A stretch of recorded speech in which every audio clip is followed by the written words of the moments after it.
I'm gonna pose a question. You probably heard it, but if someone says Kobe Bryant is top five, what is your stance for him being top five or not being top five? Here's my thing about Kobe being top five. It's it's two ends of the spectrum of how you grade it. Some people are all the way on this end with grading the paper resume and grading the player on paper, and then some people are grading just the player.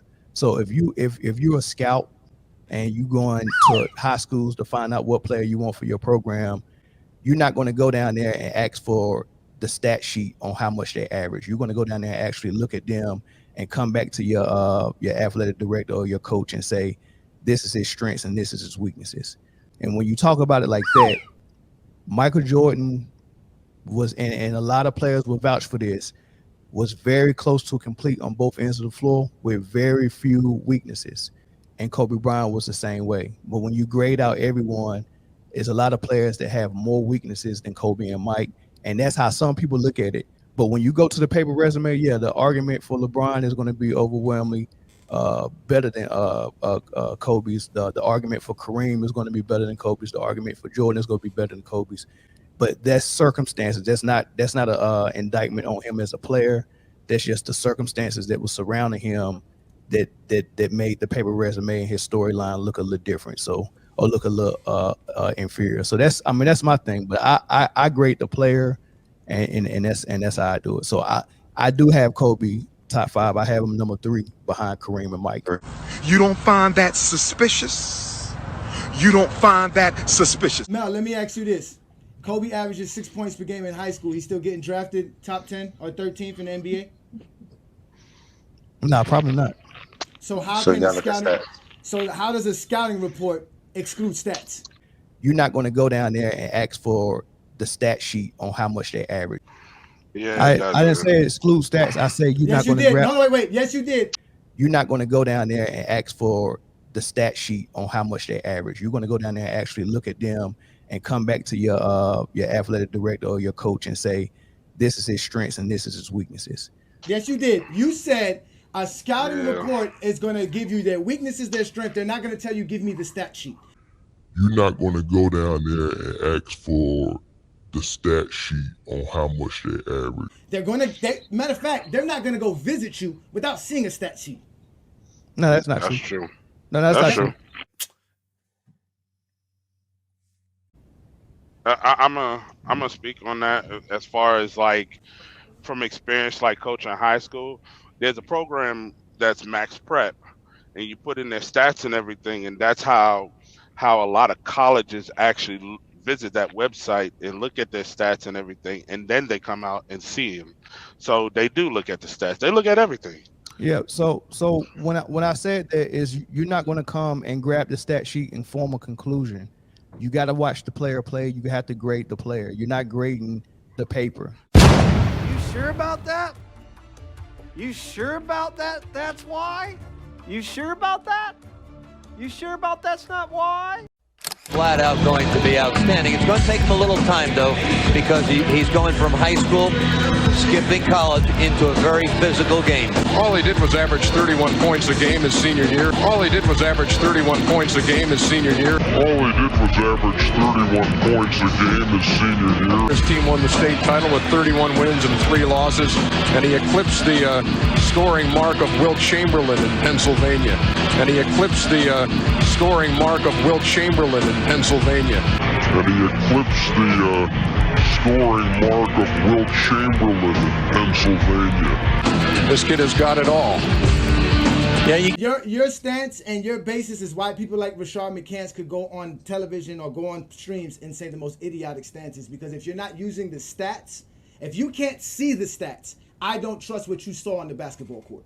Well, no, so the way I do it, because if you have a trained eye, like say for instance right now, can you watch Ray Allen shoot free throws and know he's a good free throw shooter without knowing what his free throw percentage is? You probably can because you asked me a question. No, wait, you asked me a question. Don't ask the question and then you answer it. So I'm going to answer your question. I will know better and I will know more looking at his free throw percentage and the amount of free throws he takes in a game than me going at a game and seeing him shoot free throws. There's nothing about me going to a game, seeing him shoot free throws is going to tell me better than the stats. Again, if you're telling me your eyes are so great that you can see something during a game, you should be able to see it in the stats. He ain't lying. That's right. Shaq can shoot like 8 out of 10 when you go see him, and then the next 50 games he's 4 out of 10. Right, but so, B. Lee, but when you watch you Shaq, gotta look at the stats. Hold on. When you watch Shaq, Well, shoot free throws. Hold on, let me say this, Ralph. When you watch Shaq shoot free throws, if he's 8 out of 10, is that going to tell you he's a good free throw shooter, or you looking at his shot mechanics, you looking at his follow through, you looking at how it's inconsistent? What? Bro, what are you talking about, man? You looking at how he's shooting different forms from one week to the other. That's going to tell you he's not a good free throw shooter, regardless of what that 80% might say if he's 8 for 10 that day. So sometimes what you see with your eyes is not validated by the stats. What you're talking about will be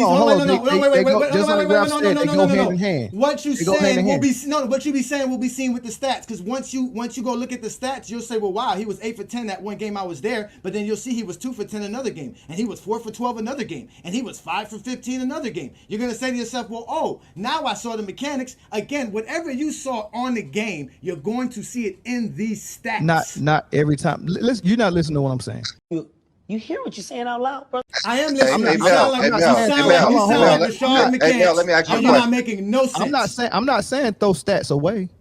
I'm saying you have to have a trained eye. With, like, put it this way. When Jerry West went to when he went to the he had a private workout for Kobe Bryant before the draft. And he had a bunch of pros in there, and they ran pickup. Jerry West was in there for about 10 minutes, and then he walked out. Right? He said, just looking at Kobe Bryant play, he already knew he was a star, and that's why Jerry West went and you can watch Soul Man and listen to Sonny Vaccaro talk about this. Adidas was signing Kobe, and Adidas wanted Kobe in a big market. So Jerry West, they went to him, was like, Jerry West, you got to see this kid. Jerry West went to go see him, private pickup.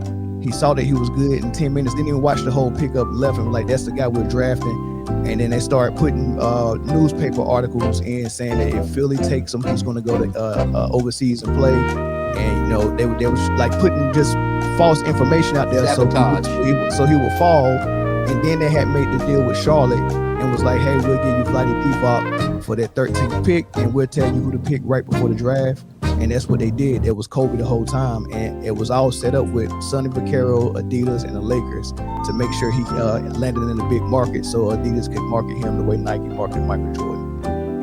So with Jerry West, that I'm not saying throw stats away. All I'm saying is a trained eye can tell you something, and then you can go to the stats to validate what your eye told you. And if the stats don't validate what your eye told you, then you have to do a deeper dig. But if the stats do validate it, then you can come to a conclusion. That's Shut up, bitch.